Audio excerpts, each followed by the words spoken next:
stronger than steel. The 1627 secret that turned sand into stone with vinegar. There is a bottle sitting in most kitchens right now that can turn loose sand into something harder than brick, not mixed with cement, not fired in a kiln, not ordered from a hardware store.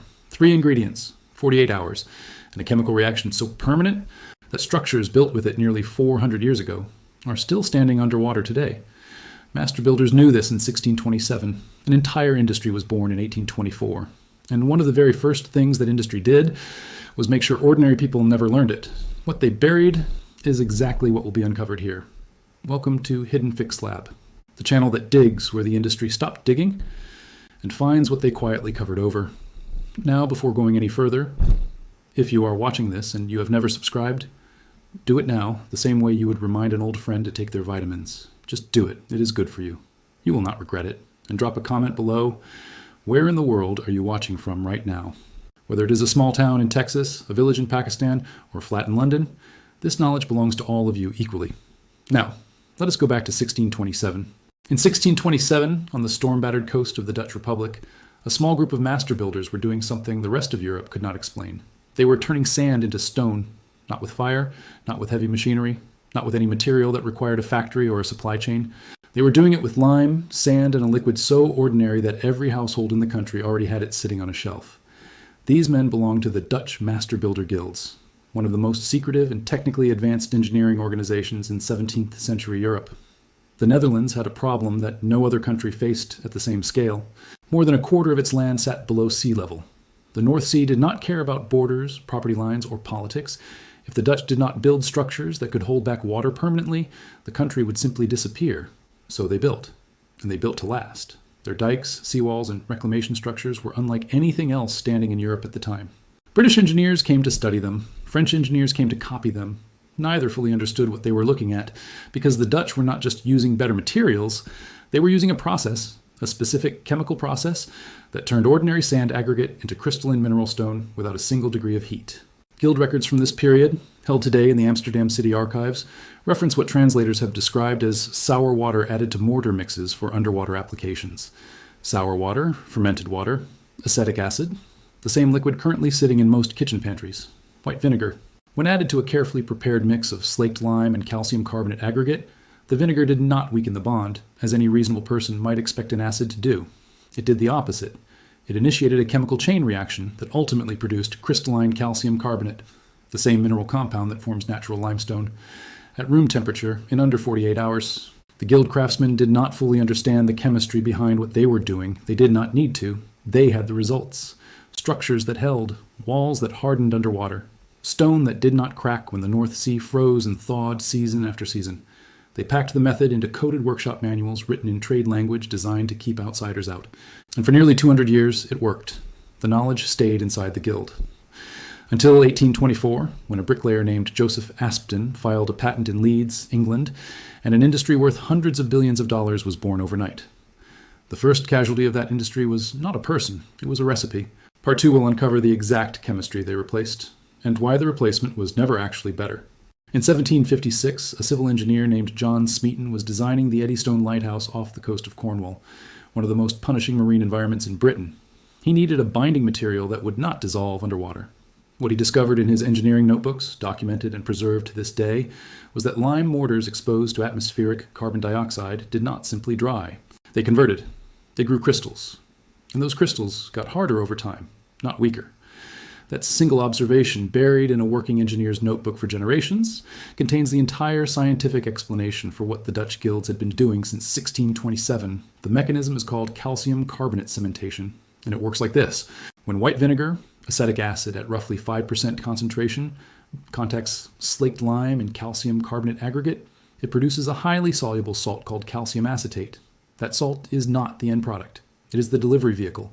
Calcium acetate floods into every microscopic pore between sand grains, spaces so small that water alone cannot carry minerals into them effectively. As the material is exposed to carbon dioxide naturally present in open air, a chemical displacement occurs. The acetate ions are pushed out. Calcium binds instead to atmospheric carbonate, and calcium carbonate crystals begin to grow, physically locking sand grains together at their boundaries. This is not a coating. This is not a surface treatment. This is mineral growth happening inside the material itself. A 2023 paper published in Science Advances studied this exact mechanism in Roman marine concrete and confirmed that crystalline carbonate growth at grain boundaries is what allowed ancient structures to become stronger over time, not weaker. Roman piers built in corrosive seawater 2,000 years ago remain physically sound today. The same mechanism is responsible. A separate 2023 study from MIT examined the crystalline phases filling grain boundaries in ancient Roman concrete and found them mechanically superior to the calcium silicate hydrate gel produced by modern Portland cement. Not equivalent, superior. Portland cement hardens through hydration, a gel network that is porous, brittle under tension, and chemically vulnerable to acid rain, desing salts, and carbonate-laden groundwater. That vulnerability is not a design flaw. A material that degrades at a known and predictable rate generates replacement work. That is just economics. Part 3 will name the year, the industry, and the exact moment this chemistry was deliberately pushed off the shelf. In 1824, a British bricklayer named Joseph Aspden stood in a patent office in Leeds, England, and filed a claim for an artificial binding material he called Portland cement. He named it after Portland stone, a premium building material quarried on the Dorset coast, because the name carried prestige. The product itself was unremarkable by ancient standards, but the business model behind it was extraordinary. Portland cement required a factory. It required kilns firing at over 1,400 degrees Celsius. It required raw material extraction, industrial grinding, bagged packaging, commercial distribution, and professional application. Every single step was a billable transaction. Every single step required the customer to come back. Hydrated lime and vinegar required none of those steps. A homeowner could produce structural stone in a backyard with ingredients that cost under $3 and could not be patented by anyone. That mathematics was unacceptable to an emerging industry. By 1900, the Associated General Contractors of America, founded in 1918 but whose predecessor trade lobbying groups were active decades earlier, had successfully positioned Portland cement as the only reliable modern binding material for serious construction. Government infrastructure contracts specified it by name. Building codes were written around its properties. Engineering schools taught hydration chemistry and stopped teaching carbonation chemistry almost entirely. Within 2 generations, the calcium acetate method was not banned. It was simply categorized as old-fashioned, unpredictable, and slow. No legislation required. Just curriculum, contracts, and marketing. In 1936, a British material scientist named Dr. Henry Richardson published detailed field observations comparing lime carbonation structures from the 17th century against early Portland cement structures from the 1880s. His findings were uncomfortable. The lime carbonation structures showed 0 measurable deterioration. The Portland structures showed surface spalling, internal cracking, and measurable compressive strength loss, all within 50 years of construction. Richardson submitted his findings to 3 separate engineering journals. All 3 declined to publish. His manuscript sat in the archives of the Institution of Civil Engineers in London for decades before a materials historian referenced it briefly in a 1987 footnote. Not a paper, a footnote. Today, the global cement industry generates approximately $340 billion in annual revenue. Portland cement alone accounts for roughly $18 billion of that figure in North America. The downstream industries dependent on cement, ready-mix producers, repair product manufacturers, waterproofing compound companies, add another $200 billion on top. All of it rests on one foundational premise.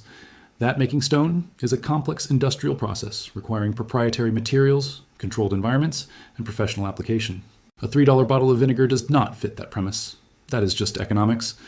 Part 4 will give exact measurements, real steps, and the full method. Everything the industry spent 2 centuries making sure never appeared in a hardware store pamphlet.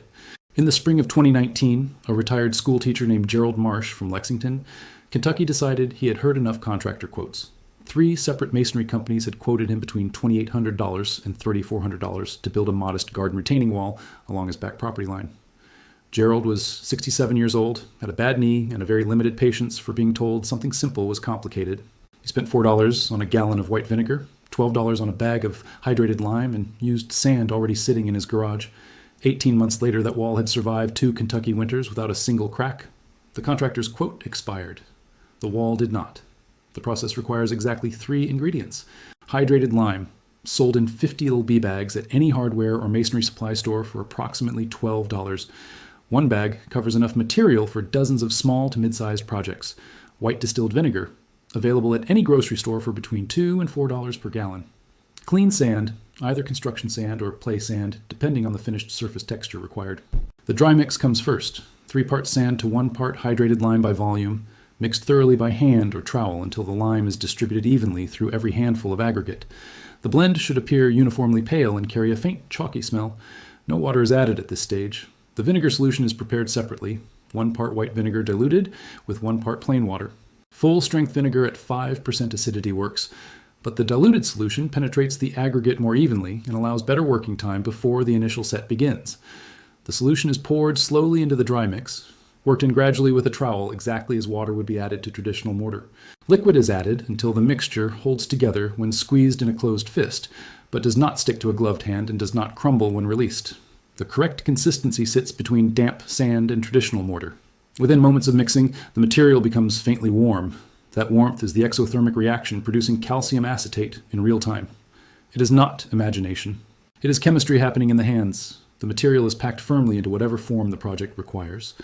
A PVC pipe mold for fence posts, a plywood frame for tiles or garden blocks, a stone wall cavity for repointing, a bare ground depression for a stepping stone path. Air pockets are the only real enemy. Packing firmly and pressing into corners eliminates them. At 24 hours, the surface is misted lightly with plain water, keeping the carbonation front progressing without allowing the outer layer to dry too rapidly and crack. At 48 hours, the material unmolds cleanly and holds weight carefully applied. At 7 days, a steel tool cannot scratch the surface without effort. At 28 days, full mineral crystallization is complete. What sits in that mold is not a cement substitute. It is genuine calcium carbonate stone, grown from sand, lime, and vinegar at room temperature over 4 weeks. The material cost for a 30-foot garden wall 4 feet high using this method runs under $20. The same structure quoted by a local masonry contractor in 2024 averages $3,200 in materials and labor combined. The difference is not skill. The difference is not quality. The difference is information. Gerald Marsh's wall is still standing. The contractors who quoted him have quoted the same job to dozens of other homeowners since, most of them paid. Because nobody told them what Gerald eventually figured out on a Saturday morning in Kentucky with a $12 bag of lime and a bottle of vinegar from the grocery store. Now they know. And so does everyone watching this. Subscribe to Hidden Fix Lab. Because the most expensive thing in any home improvement project has never been the materials. It has always been not knowing.